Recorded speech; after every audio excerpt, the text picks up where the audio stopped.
Hello photographer, my name is Rahul and you're watching Life of Photographer. आज मैं बात करने वाला हूँ ISO आपके तीसरे पिलर के बारे में जो आपका एक्सपोजर का है, शटर स्पीड, अपर्चर और ISO। Aperture and shutter speed के बारे में पहले ही डिस्कस कर चुका हूँ। अगर आपने अभी तक वीडियो नहीं देखी है तो लिंक डिस्क्रिप्शन में दे दिया है, तो आप जाके वो वीडियो देख सकते हैं।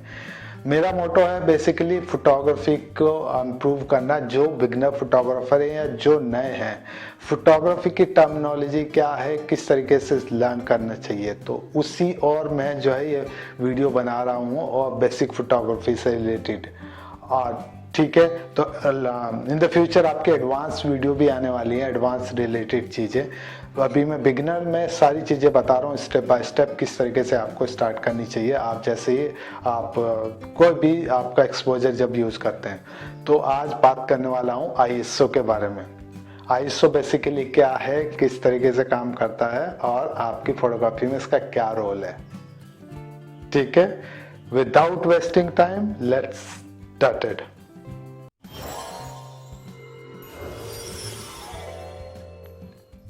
सो फ्रेंड्स, आज मैं बात कर रहा हूँ ISO के बारे में। ISO बेसिकली बहुत से लोगों का मिथ है, बहुत ये सोचते हैं कि ISO का मतलब होता है आपका international organization for standardization. So basically इसका इससे कोई लिंक नहीं है।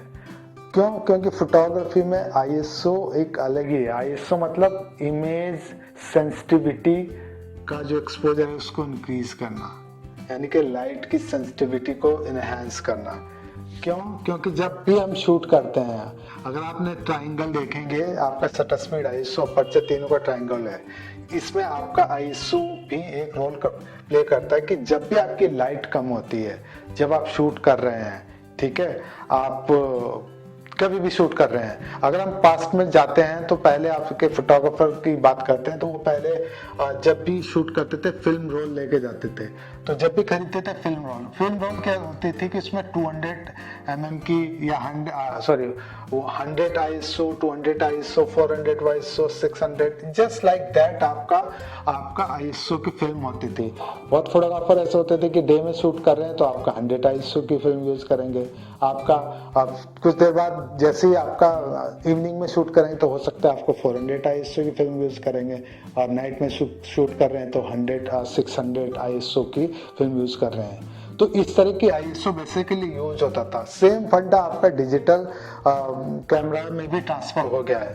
पहले फिल्म में होता था, अब जो है ये आपके डिजिटल कैमराज में होता है, जो भी आप यूज करते हैं, चाहे कॉम्पैक्ट कैमरा हो, आपका फुल फ्रेम कैमरा हो, क्रॉप सेंसर हो, कोई भी कैमरा हो, सभी में ISO इस समय इनबिल्ट होता है। बट आपको समझना चाहिए कि कब बढ़ाना चाहिए। ठीक है, तो अब बात करते हैं कि ISO आपको जो है की जरूरत कब पड़ती है और कब बढ़ाना चाहिए।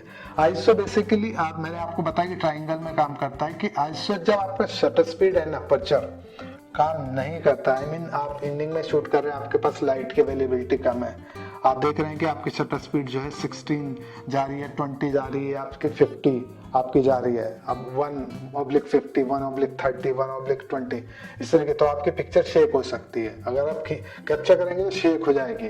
तो आप क्या करें, आपका अपर्चर जो है लोएस्ट अपर्चर 2.8 है, आपके इससे नीचे नहीं जा सकता। ठीक है, तो आपको क्या करना है कि जब आप यहाँ पे कुछ नहीं हो सकता तो अब ISO बढ़ाएंगे आप।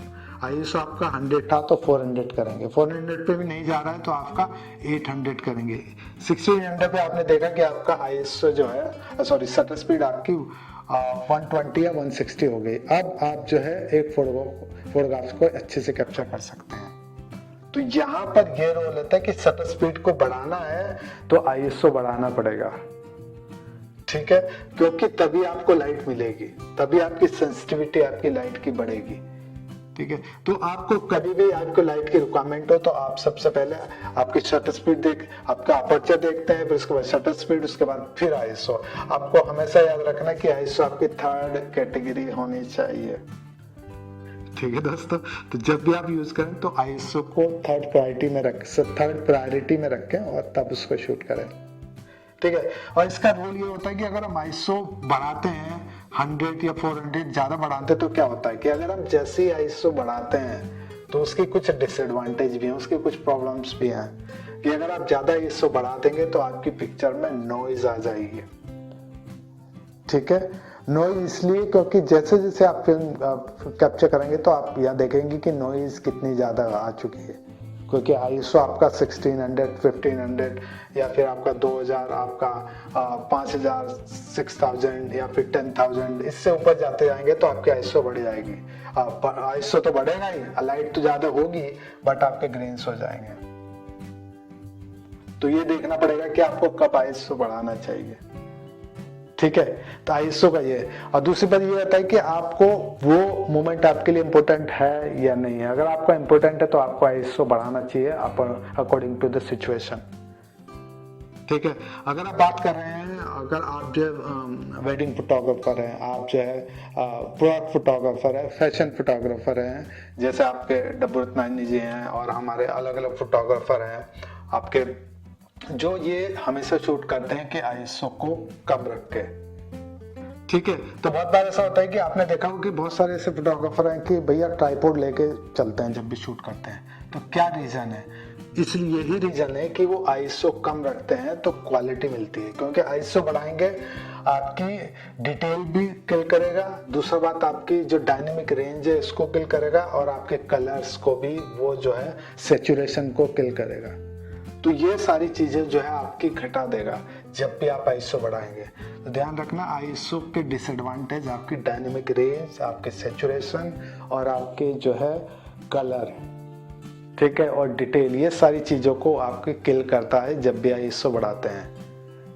तो जब भी आप कोई प्रोफेशनल फोटोग्राफर की बात करते हैं तो ये सब जो है कम ISO यूज करते हैं, ट्राइपॉड यूज करते हैं कि आपका ISO कम रहे।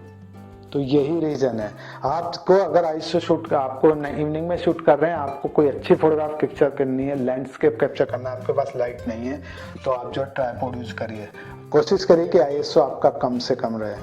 अगर आप जो है शूट कर रहे हैं किसी कमर्शियल मैगजीन के लिए, होर्डिंग्स के लिए, या फिर किसी प्रोफेशनली एजेंसी के लिए, तो आपको ISO से सही तरीके से इस्तेमाल करना पड़ेगा। ठीक है, तो सारे फोटोग्राफर ये ध्यान रखते हैं, आप शूट करिए, आप जो है कम ISO करके शूट करेंगे तो आपकी फोटोग्राफ में वैसे ही क्वालिटी आ जाएगी। सेकंड, थर्ड बात आते हैं कि अगर आपको ISO कब बढ़ाना चाहिए। अगर आप जो है मान लिया फोटो जर्नलिज्म कर रहे हैं, किसी न्यूज़पेपर के लिए काम कर रहे हैं, तो वहां पर आपके लिए इम्पोर्टेंट हो जाता है कि आपका सब्जेक्ट, आपका मोमेंट, आपका ISO मैटर नहीं करता। आपका उस समय आपका 10,000, 20,000, 50,000 भी ISO जा सकता है, बट वो मोमेंट इम्पोर्टेंट होता है। तो इसीलिए जो फोटोग्राफर होते हैं वो मोमेंट की इम्पोर्टेंस देखते हैं, तो वहां पर आप ISO बढ़ा सकते हैं। और उसके बाद ये फैक्टर आता है कि आप जो है अगर आप ISO बढ़ा भी दिया है तो आप जो है पोस्ट प्रोडक्शन में काम कर सकते हैं। ठीक है सर, और दूसरी बात करते हैं कि पोस्ट प्रोडक्शन में कम कर सकते हैं, और आजकल के कैमरा इतने एडवांस हैं, सारे कैमरा, चाहे कॉम्पैक्ट हो, आपका DSLR कोई भी कैमरा हो, मिररलेस हो, ये सारे कैमरा जो है आप जो है 5000, 6000, 10,000 तक फोटो खींचेंगे तो आपको ग्रेन्स नहीं मिलेंगे। इनकी क्वालिटी है, इनके जो बड़ा सेंसर साइज यूज कर रहे हैं, बड़ी जो टेक्नोलॉजी यूज कर रहे हैं, जो आपकी अच्छी टेक्नोलॉजी के कारण जो है आप जो है सारे कैमरा जो है आपके हायर ISO पर भी इजीली शूट कर सकते हैं, वहां पर आपको ISO नजर नहीं आएगा। तो गाइस, ये आपको देखना पड़ेगा कि कब आपको ISO बढ़ाना चाहिए। ठीक है, आप चाहे कॉम्पैक्ट कैमरा ले लें या DSLR ले लें, कोई भी कैमरा आप यूज कर सकते हैं, बट आपको उसकी इंपॉर्टेंस पता होनी चाहिए कि कब आप शूट करें। सो दोस्तों, ये था छोटा सा कोई वीडियो आपको, जिस वजह से मैं बता सकूं कि ISO बेसिकली क्या काम करता है और कब आपको यूज करना चाहिए। ISO की रेंज आपकी 100 से लेके आपका अभी 50 से लेके आपका 1,20,000 और इससे भी अबव तक जाता है, और 50-60,000 नॉर्मली है।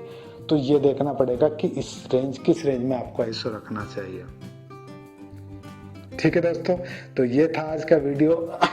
फिर मिलेंगे आपसे एक नई इंफॉर्मेशन के साथ, नए नॉलेज के साथ और नई एनर्जी के साथ।